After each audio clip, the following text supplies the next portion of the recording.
before we get started, I've got 2 cards here that are white cards, but they're not by. If you want to submit a white card, you're more than welcome to. But if you want to take a position, we're going to need a green or a red for Mr. Melanson and Mr. Garcia. So white cards are fine. Okay. Just don't want any confusion. All right. Senator, on your bill. Thank you, Mr. Chairman and members. This bill is dealing with industrial hemp, and I'd like to go ahead and put the amendments on, which are really substantive to the bill. Okay.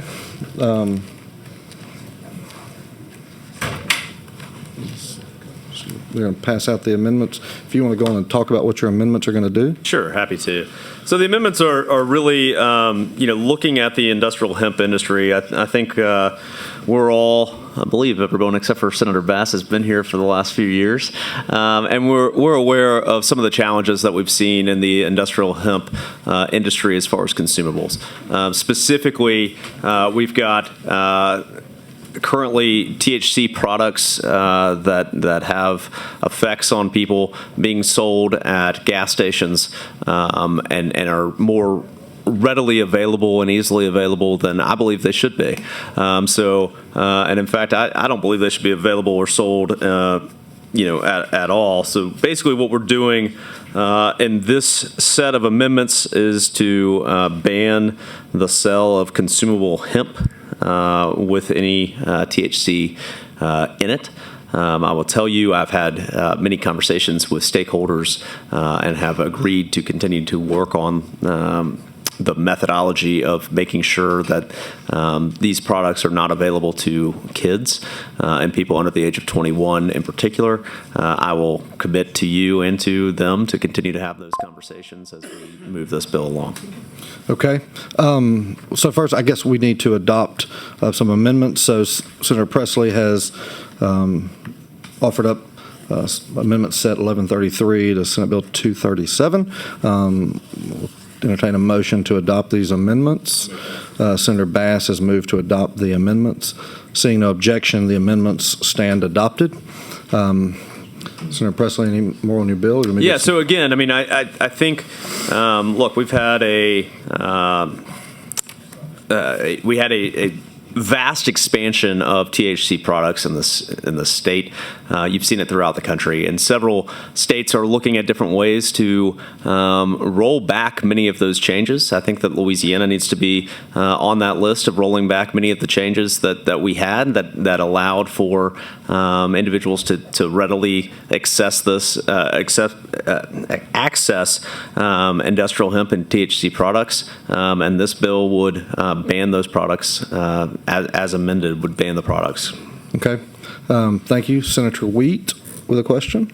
Yeah, thank you very much, Senator Presley. And I asked you this prior to, and I'll ask in public, if there is a medicinal product that contains hemp, your bill does not affect I'm not dealing with the regulation of medical marijuana and the medical marijuana side of just wanted to make the that world. clear. This is purely dealing with industrial hemp as it's become known, and specifically the consumable aspect of industrial hemp.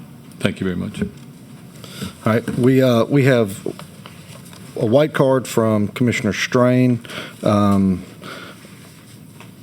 Information if requested. Okay. We've also got Mr. Leger with ATC. Information if requested. Mr. Garcia with 318 Labs will provide information if requested. We do have Mr. Blaine Jennings with Virgin Hemp Farms. President would like to speak. The table is yours. While he's coming up, Senator Jackson Andrews. And this is for the author, because I apologize, I didn't read this bill until right before committee. When you're banning hemp, what does it do for those businesses that sell hemp products? That's my question. Yeah, so, I mean, it has an effective date that would allow for those products to be, to be taken care of. I mean, I certainly think that there's going to be opposition as it's currently written from the industry. There's no question on that. But we're seeing kids in particular get these products, and I think it's our duty and responsibility as legislators to ensure safety. I agree. I'm very concerned about that, and this is a starting point of a negotiation and a discussion. I think that it's somewhere we end up somewhere between this legislation, which says none at all, and where we are currently, which I believe we are. We've created market conditions that allow for kids to be able to get these products through gas stations that oftentimes, don't have the regulations that I believe are necessary for this type of product. Well, and that's what I'm going to ask about, because I always try to tread the needle between safety of those persons who shouldn't be obtaining a product and the business owner's investment. Sure. What is and I don't know, because I didn't have time. I'm just reading this bill, so I apologize. What's the current status? Like, I know that kids are mostly attracted to certain flavors, as I understand it, or certain marketing of hemp products that look like candy. I know I've been having an issue in my district about that, but what's the current status? Have we banned those products that are more attractive to children? That would probably be a better question for the ATC commissioner, okay, or Commissioner Strain. I'm not sure who would be the best person on that. But what I will say is, look, I mean, I think that high school kids in particular, there was a story last week, I believe in Bastrop, where kids were getting these products and taking them to school. And I think that that's certainly concerning. I want to make sure that we're doing everything right. And, I voted for industrial hemp on the House floor, I think 4 years ago. I felt like the testimony that was provided to us provided to me and our colleagues in a response to a direct question was misleading. And I certainly would have never voted to open the door as much as we had or have in this state for recreational marijuana, which is really what we're talking about here. It's the same product as recreational marijuana. And if we want to have that debate, if we want to talk about legalizing it and us doing that in the way that it basically has become legal and you can buy this at the gas station, I think we need to have that debate. But for me and for my constituents, I don't believe that's what they want. Okay. And Mr. Commissioner, that's my question. We do recognize, no problem.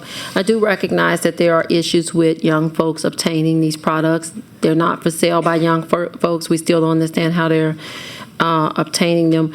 What has been put in place to help deter this type of purchases of young adults or young people, because they're not adults at all? Ernest Leger, ATC Commissioner. Well, Senator, we've got 30 agents statewide that are responsible for maybe about 2,500 or so locations that are permitted to sell CBD products. This is in addition to our responsibilities with respect to alcohol, vape, and special events and investigations and many other obligations that our 65-person division of LDR is responsible for every day. When you combine that level of resource with some of the vagueness within the laws that exist presently, it creates opportunities that make it challenging to enforce and to ensure public safety statewide. Not in all cases, of course, like in many of the businesses that we deal with. 90% of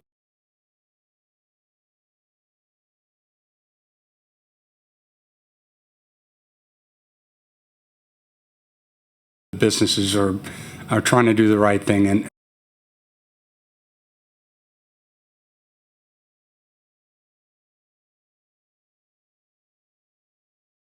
certainly we support Louisiana business.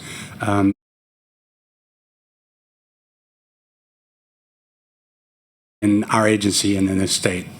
But the public safety issue with respect to ill-intentioned purveyors of some of these products is a problem that is beyond just the ATC. We inspect every location. We respond to 100% of the complaints that are there. We seize products. We fine administratively. But we must, as a brain trust, in my opinion, come up with a way to allow our hemp industry to thrive as intended as an agricultural product and industry, but also stick to the will of the legislature and elected bodies with respect to what types of products should legally be on the market. And so that's what I'm asking.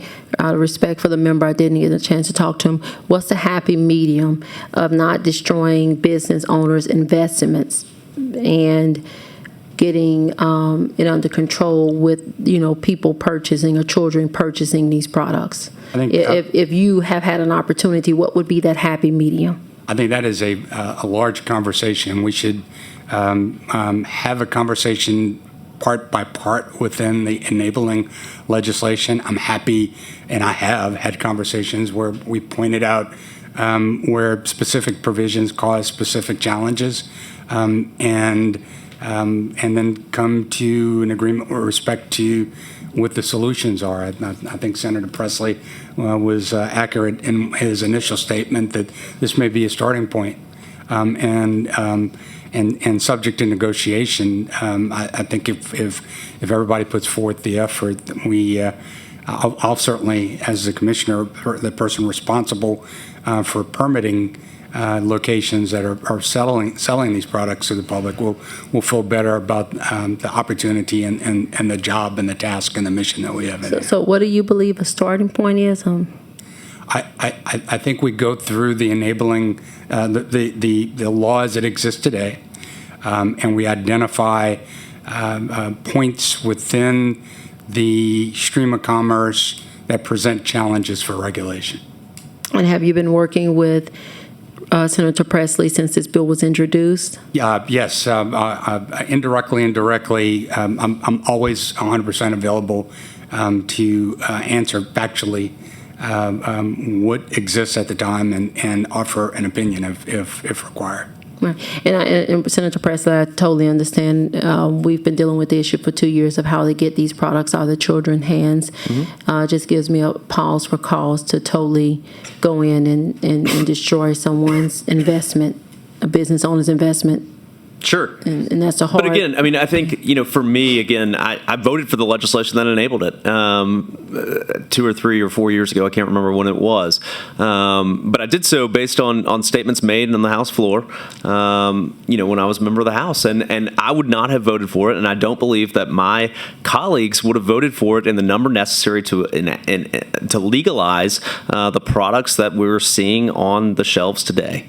And I think it is time to take a large step back and look at this. And respectfully, I would ask the question, to folks on the other side: how many jobs are we talking about? How much product is actually being made in Louisiana? Are we talking Louisiana jobs? Are we talking other states' jobs? I think those are important questions as well. There's no question this is going to affect folks. But the question is, are we willing to do so and do the right thing, in my eyes, for the people of Louisiana, for the children of Louisiana, by taking a step back and looking at what's right and what's wrong? Or are we going to say free market, period? And if we're going to say free market, period, I'm a free market guy. Let me be clear on that. I believe in business. I want more businesses in Louisiana. I want to make sure that we are doing things right, though. And we're making sure that we have a safe Louisiana that allows for our kids to thrive. And I do know that. I just was asking, is there any way we come to a point where we don't totally... And again, I think that's why I had the conversation to start. This is a negotiation point. I think the right spot is somewhere between this bill, which completely outlaws it, and where we are currently, where it's free market to galore, and we're seeing these products that are potentially dangerous and dangerous to children in particular, available in a manner that they simply shouldn't be available in. Thank you. And Thank you. I'll say this. I mean, many of the conversations I've had with folks on the other side of this, the business leaders that are in Louisiana, have said we need to take steps to address a lot of this. And I had a meeting this morning with someone on what I'll say is the other side of this bill, saying we recognize some of the challenges that we are seeing in this industry, and look forward to working with you to address those. And that's exactly where we are right now. And so would that go into your legislation? If you guys, that's what I'm asking, I Yes, guess. I mean, it's a conversation piece to, again, we're moving towards what I think is desperately needed is real regulation in this field, because of the safety aspects, because of the healthcare and the welfare aspects of this industry, and I think we've got to move in that direction. And I welcome the conversations. I've had conversations, and you can ask many of the people that put in red cards today. I've had a lot of those conversations, and we'll continue to. Yeah, I'm going to ask them the same thing. Sure. If this bill was deferred until next week, if that was your will as an author, would they work with you to get us something that... I want to move the bill out of committee today. No problem. I'm willing to have those conversations as we move to the floor. Okay. And we've worked well together over the last 4 years, and certainly during my time as on the Senate side. And you have my commitment to work with you as well if you're interested in getting involved in this legislation. I just want to make sure, and I would be, that it wasn't banned. Sure. But that we address the issues without, destroying the investments of citizens. Yeah, and again, I mean, I hear you on the investment side, but I don't believe that the will of the people of Louisiana would have ever said yes to this legislation in the first place. And I think it's time that we take a large step back. And I understand there's going to be people that are affected by this, but there are other states that allow it, right? And so maybe they can move their product to a different state. But I'm not willing to sacrifice the welfare of children in this state and the people of this state for a one product deal. And I think it's time that we make some large steps in the right direction on regulating this product. And my last question, Mr. Chairman, I promise. Mr. Commissioner, have you looked at the other states who authorize this to see what they've done with a happy medium on protecting the health and welfare of our children, their children, and allowing these businesses to go forth? One of the challenges to that effort is that in most states, both CBD and THC in the form of recreational marijuana are both legal. Mm-hmm. And what we've been referencing within this hearing is the creep of intent of individuals who want to provide THC in the market within a legitimate CBD market. And utilizing legal and illegal means in order to accomplish that. So if your question is there a best case scenario, a best practice within another state that is similarly situated?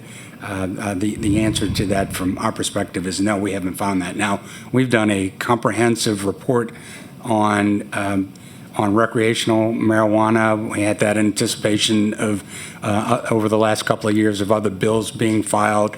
What do you need to do in order to stand up that type of regulatory structure from scratch initially? But no, we haven't specifically compared just the CBD and what Are there happens within any CBD. states where THC and CBD is not legal, like both? Where both of them are not legal? Yeah, there are well, other- one, they're situated like us. I am not aware of another state that is similarly situated like we are, although I give you my word that I will verify that information and be in contact with your office just to make sure. But I'm not aware as I sit here right now. But you are seeing several states that have rolled back their laws in this world, right? Virginia has, Arkansas has, Florida has. Did they totally ban it? What did they do? I believe Virginia totally banned it. I think Florida is currently working on legislation, and I believe they're planning on totally banning it if they haven't already. But I don't have that. But what about Arkansas? What did they do? I don't recall what Arkansas has Okay. done either. All But they have moved in the more regulatory space if they didn't do a complete ban. All right, thank you. Senator Wheat. Thank you. Thank you very much, Mr. Chairman. And look, I've had the opportunity to work with the Commissioner on some bills in a previous session, and I respect very much the job that you're doing and the difficulty it is to do it with the task force that you have and the vastness of our state. And I'm hearing your concerns. I appreciate the concerns you're bringing to the table today. I also respect the author and the willingness to start a discussion that we need to get to a spot where everybody feels like we're where we need to be in this legislation. So with that, I'll make a motion at the proper time, Mr. Chairman, to move the bill forward. Well, and Senator, I'll say this. In my other life, my other job, I'm a lawyer, and a lot of what we do is we negotiate and we mediate. And most of the time in those mediations, both sides walk away unhappy. And that's kind of what I expect to happen in this legislation. I don't think I'm going to be fully happy, right? And I'm pretty sure the other side's not going to be fully happy either. But what we have to do is make sure that we're focused on what we're supposed to do as legislators, as senators, which is make sure that we are building a better Louisiana for tomorrow, and that includes making sure there's safety for our kids. All right. Thank you, Senator Wheat. We've got a little more testimony before it's time for a motion. So with that, we'll get to some of these cards. Scott Kirkpatrick with Louisiana Hemp Extractors, in opposition, not wishing to speak. Kerry Koch with Hemp Extractors, present, in opposition, not wishing to speak. I've read through the white cards. We also have a red card from, as I said, Mr. Blaine Jennings with Virgin Hemp Farms and Mr. Jason Garcia with 318 Labs. Also, if you want to come up to the table, please. Page? Yes, sir. Yeah. Oh, I'm sorry. Yes, you're right. And then a white card from Mr. Melanson, President would like to speak. We'll start with Mr. Jennings. We'll go Mr. Jennings, Mr. Garcia, and Mr. Melanson. So the floor is y'all's. I'm Blaine Jennings with Virgin Hemp Farms. I've been a licensed grower, manufacturer since the passage of this bill. And, you know, this bill first started off as just an extension for reporting for growers, which, you know, obviously needs to happen. And then, you know, today a bunch of amendments are submitted, you know, to cripple the bill or to cripple us. Not really giving us time as an industry to discuss this amongst each other. You know, we're basically just slapped in the face today, you know, with basically what we knew what was coming. So I'm a little disgruntled, you know, that I'm sitting here trying to read, you know, the amendments, which Mr. Presley did not mention the ban of flour, the ban of drinks that are on these amendments that are going to vote on. And yet you want to keep the agricultural aspect of it going. You know, how are you going to grow a hemp plant that naturally has a little bit of THC, and at the same time you're going to try to ban flour altogether? You know, that doesn't make sense to me. So,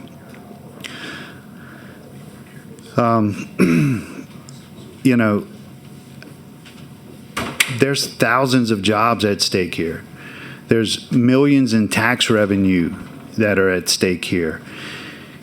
And in spite of every year us having to adjust to new legislation, us having to throw out old packaging, old products, repackage, reformulate, recreate, 3 years in a row, we basically had to do that. And in spite of that, the tax revenues have doubled year over year over year. So our citizens do want this. They do utilize it. They do need it.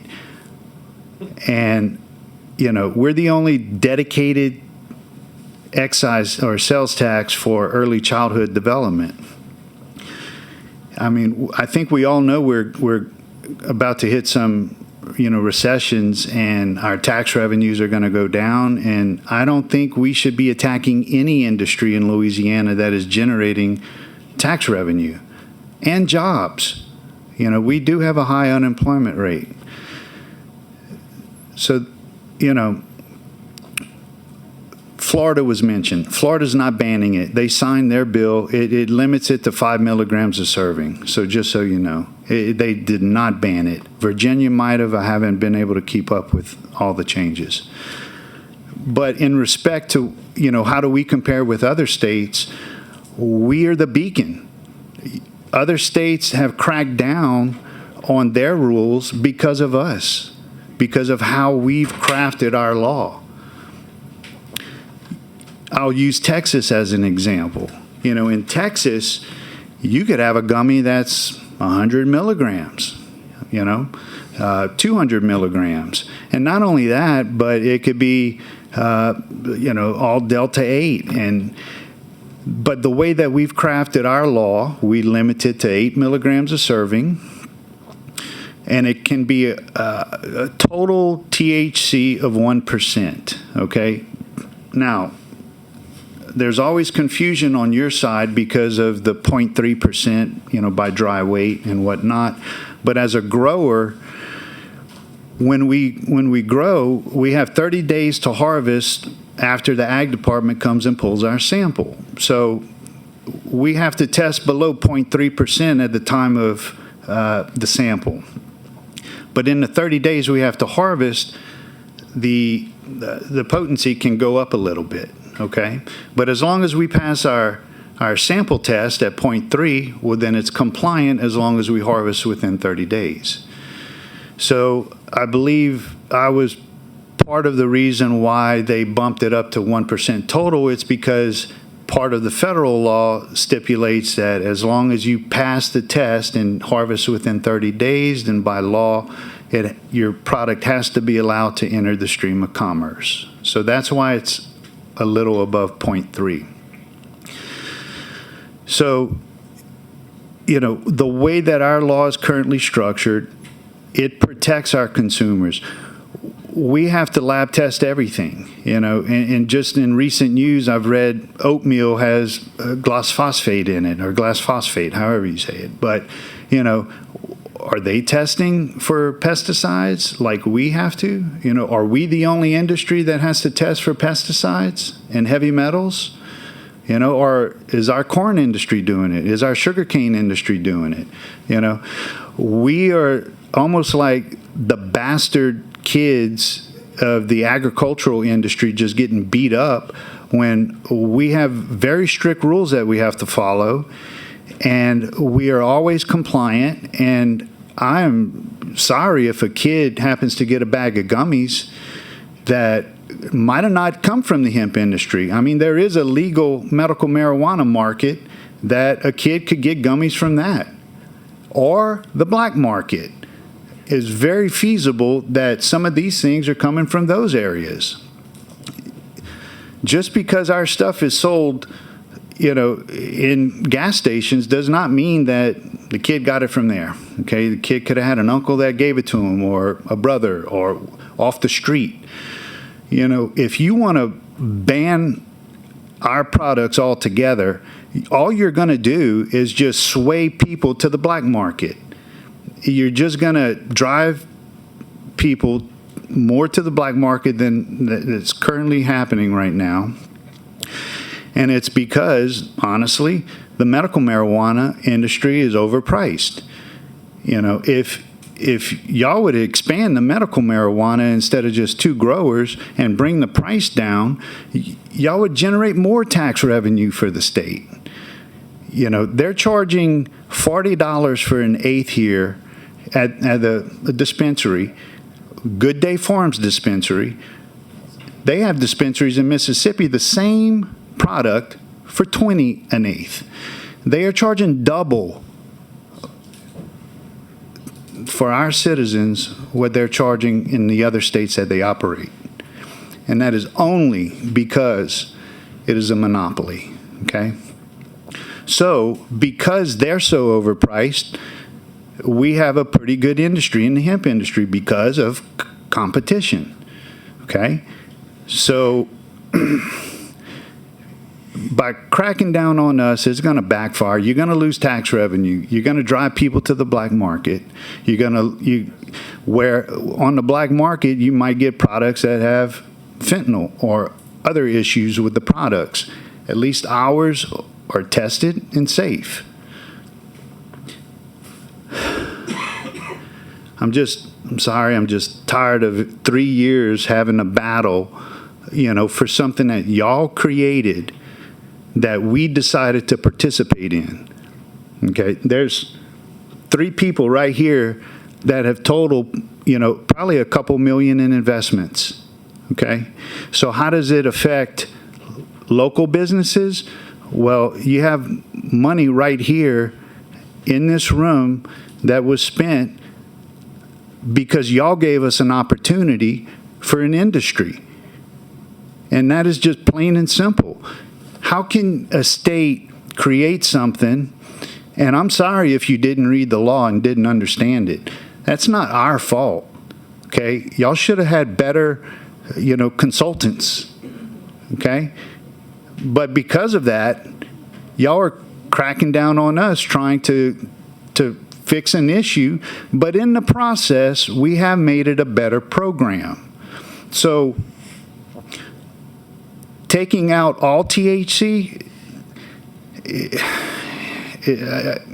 I know he says there's some wiggle room in discussions, but to be honest, we have a great program as is. The milligram per serving is not high. We have, great oversight. How do you stop a kid from buying it? Well, you have the ATC go out and give fines for, them selling it to kids. That needs to happen more. If it is happening, it's not the industry that's doing it, it's the shop owners. They should lose their license for selling. There's definitely ways to address your concerns without attacking the people that you gave an opportunity to make a living at something. And it's just, we've committed a lot to this industry, and, y'all make me want to move away, I mean, I'm from Louisiana. I've moved all over. I've lived in many states. I came home, to raise my family, and they're about graduated, and I'm ready to go because I'm just tired of it, Y'all are always talking about why do people leave the state, and this is one reason. And it's frustrating. So that's all I have to say. Yes, sir. Thank you for your testimony. One thing, look, I am never going to cut somebody off in here. I feel like that's just disingenuous to the process. I hate the 3-minute rule that they do in the House. If you take time off work, I'm going to let you speak as long as you want to speak. Just make sure that we're staying germane to the bill and to the legislation. So just want to make sure that we understand that. Mr. Garcia, floor is yours, and Paige, if you want to pull up chair as well. Floor is yours. Thank y'all today. My name is Jason Garcia. I'm the owner of 318 Labs in Monroe, Louisiana. We're a manufacturer of consumable hemp products. We've been doing this since the beginning. And I'm speaking against Mr. Presley's bill today for multiple reasons. With all due respect to Mr. Presley, I do agree that there are some bad actors in this industry. But we're not bad actors.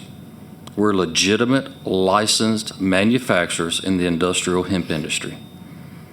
I have 2 sons myself, and this the last thing that I want to do is for them to get a hold of something that makes them high or have access to it, okay? Like most people in here have children. But it's not us selling to underage kids. It's the bad actors, whether it's in a convenience store, whether it's in a smoke shop, okay? But when you hear this on the news, or like Mr. Presley said, kids are getting it, kids are getting it. Well, what the news fails to tell you is whether it's a hemp gummy, an illegal THC gummy, or a medical marijuana gummy, okay? They never tell you that. But as soon as it hits the headlines, it's always the hemp industry. It's always the hemp industry.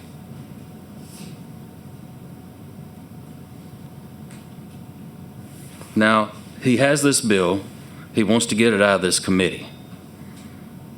I'm asking that you defer this bill till next week because I've been told there's going to be a bill that drops today that takes care of 95% of the concerns that everybody in this legislature has.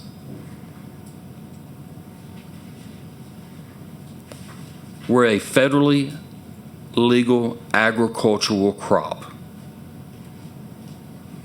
Medical marijuana is not, but we allow that. We allow an industry by two people or two entities to grow a Schedule I narcotic and call it medical marijuana. If it was such medical, why doesn't Walgreens or CVS or our local pharmacists sell this stuff? Because it's not medical. And Mr. Presley says, you know, the hemp industry is basically like recreational marijuana. No, it's not.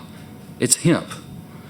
But Louisiana really does have recreational marijuana in this state. It's just masked as medical. You can have any ailment, a headache, acne, whatever, and you can get a medical marijuana card by talking to someone on the phone. You don't even have to see a doctor, okay? How ridiculous is that? But we in the hemp industry are being crucified because our products get into children's hands. Let's take care of the people that are the bad actors. Don't crucify the whole industry. We have millions of dollars invested in this because we got permission from this legislature to do it. We follow the rules. We do testing. We hire great employees, and we have great products that the general public wants, okay? We followed every rule. For the 4 years I've been in this, we've been kicked in the shin, we've been kicked in the ankles, and like to got our head cut off last year. But we're still here. Why? Because we love what we do. We believe in this industry, we believe in these products, and so do our customers. So I'm asking you today to not pass this bill. I'm asking you to defer it till next week and let the industry stakeholders talk to some of you guys. You know, it started as just a simple bill, but now it's going to have all kind of amendments, and then he comes in here and he wants to make no hemp have no THC, or all hemp have no THC. That's impossible, and he knows it. It would make medical marijuana happier, so happy, if we didn't even exist. But if you go and do your research, in all these states that so-called made hemp illegal, every state that did that is controlled by medical marijuana. Why? Because they don't want the competition. They tried it in Arkansas. They banned Delta 8 altogether, but the industry sued them in federal court and won. Why? Because it's federally legal to do all derivatives, salts, isomers of salts of the hemp plant. They sued the state of Arkansas and they won. All I'm asking today is if you would reconsider not passing this bill and deferring it till next week. I'm not saying it doesn't have to be passed. I'm just asking to look and see what else is coming out today. I think you'd be surprised because it will fix 95% of the concerns that this legislative body has. Thank you. Thank you, Mr. Garcia. Mr. Lansant. My name's Paige Melanson, president of Louisiana Hemp Extractors, also president of Louisiana Hemp Association.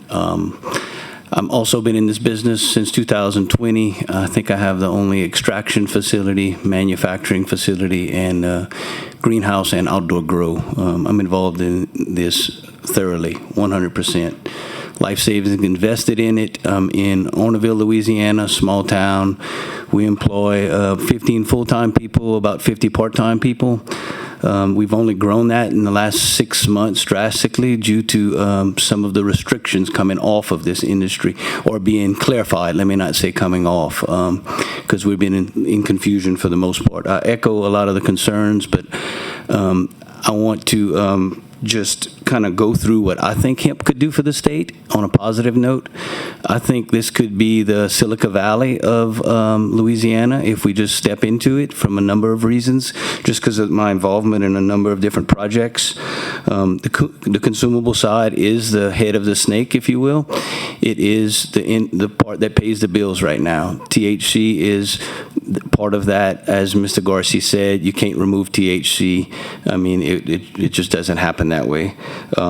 We sell a lot of consumable products, a lot of rest gummies.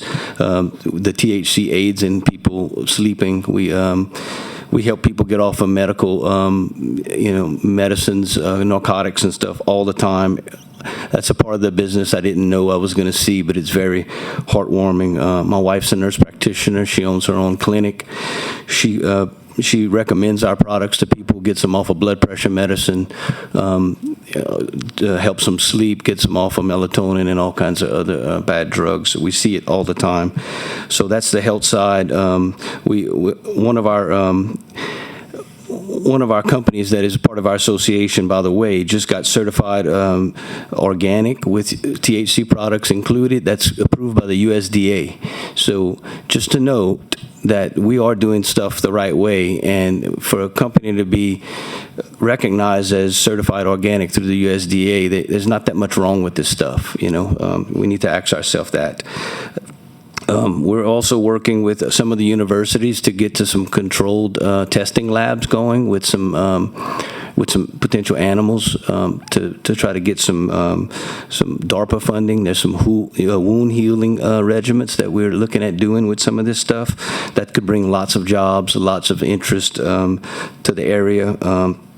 We're also working with some of the same universities, Southern University and LSU, to develop some livestock products where we take the oil and we put it in cattle feed. This is where this stuff starts to bridge a little bit. And then we also I'm part of a group that got a 1.2 million pound industrial PO from a company out of Detroit. So we have about 300 acres being planted on the industrial side, and we're going to be shipping this hemp up to a plastics manufacturer in Detroit, and they aim to expand on that. And that's just some of the things that we're looking at doing. The plastics are going to be organic. I would like to see a day where we made all of our water bottles out of the hemp plastics. It has about 120-day time frame instead of 450 years, like all the bottles that we see in all our rivers and streams. And there's also hemp seed is 97% convertible out of biodiesel. We make a lot of the water soluble that goes into a lot of the drinks that are the rouses and stuff. Some of the same technologies used with hemp seed oil to use it in biodiesel. So this could be a think tank for Louisiana, and I ask you guys just to get with us and talk about how big this industry could be. I understand there's concerns about THC. I understand there's monopolies that are against us, but this is a lot bigger than what I think people understand, and it has a lot of opportunity. One little fact I just want to bring up: Louisiana is the only state in the union that has 3 grow seasons. Those crops I talked about, just in one grow season, they're going to compete with sugarcane. The carbon credit could be as much as $1,200 to $1,500 per acre. The estimated yields we think could be about the same amount. Now, if we get 2, that number doubles. So it adds nitrate into the soil. It rejuvenates soil. It takes out more toxins than any other plant on the earth. There's a lot of good things with hemp, but if we kill it in the beginning where we started it from, we're not going to be able to tell the story. We're just going to be another statistic. I would just urge you guys to pause it and get some more industry feedback. Yes, sir. Thank you, Mr. Melanson. The board is clear. Senator Presley?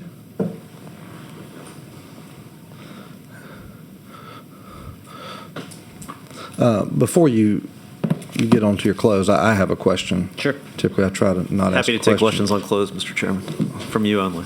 Just Thank kidding. you. I'll take them anyway. Mr. Melanson brought up a very good point about opportunities within the hemp space, which I hate the hemp space. I'm not saying I hate hemp space. I'm saying when we use that word anyway, another talk. Got it. within the hemp industry regarding a significant PO that you got for some plastics in Detroit, Michigan, and other things with biofuels, things like that. Does your legislation have anything to do with any of those applications of hemp? No, it does not.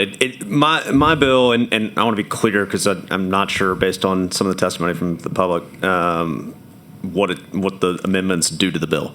I'm banning altogether consumable hemp, but I'm not touching industrial hemp in any way, shape, or form. You can do whatever you want on the manufacturing side of things other than consumable hemp. So you can do all those testing. You can do all of that type of work. You can even do testing and research in other fields. But I do think it's important that we talk about some of these things, right? We're talking about startups on testing on animals. Well, how about we start there, back up from where we are, which is testing on the people of Louisiana. And again, I go back to the children, right? I mean, we have, and you heard from the commissioner, you have over 2,300 locations that we're selling this product.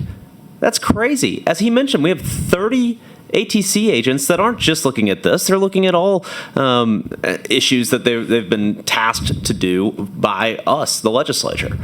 But I also want to go back to, you go back to the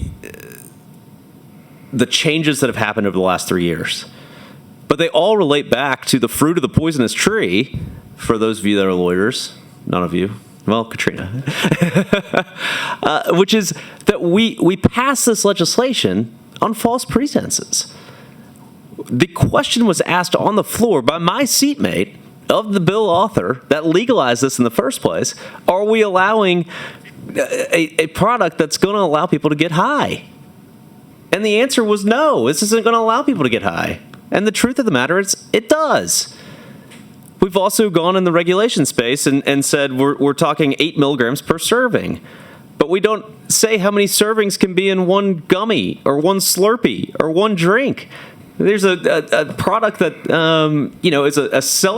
is a water, canned water that has 50 milligrams. I just saw a picture of it. 50 milligrams in the one 20-ounce can. Is that what we intended to do? I certainly don't think so. And I just go back to when we did this, when we allowed it to the public, we didn't. It wasn't that we didn't read the legislation. We read the legislation and we asked questions about it. And questions led to answers which were not factual in nature. And I think it's time for us to take a full recess and a reset on what we're doing in this space. We need to make sure we do it right. And I believe that the starting point for that is backing up and saying no to the whole industry at the moment until we have the industry in a way that is safe and is regulated and is done in an appropriate manner that we can go back to our constituents and say this is what we have done and we think that it's the right thing to do. But that's not where we are right now. Again, I'll stop where I started, which is I believe that there's some place between where we are now and what this bill does, which is completely outlaw all of these products from being on the shelves. And I'm going to continue to work with the stakeholders to get there. So you are committed because we are going to take action on the bill today. Absolutely. If you're committed to work with the industry stakeholders through the process to get everybody in a room, in a table, before any discussion is had on the floor, before any bill comes. Look, I'm committed to continuing the conversation. I'm continuing to do that today, tomorrow. And again, I want to be clear. I don't think the stakeholders are going to be happy at the end of the day. But I'm committed to continuing to work with people on both sides of this issue to try to address what I think is right for the people of Louisiana. And it begins with this legislation moving out of this committee, and I'd appreciate your support. All right. So Senator Presley has closed on Senate Bill 237. What's the pleasure of the committee? Senator Wheat has made a motion to report Senate Bill 237 as amended. Seeing no objection. Mr. Chairman, I apologize.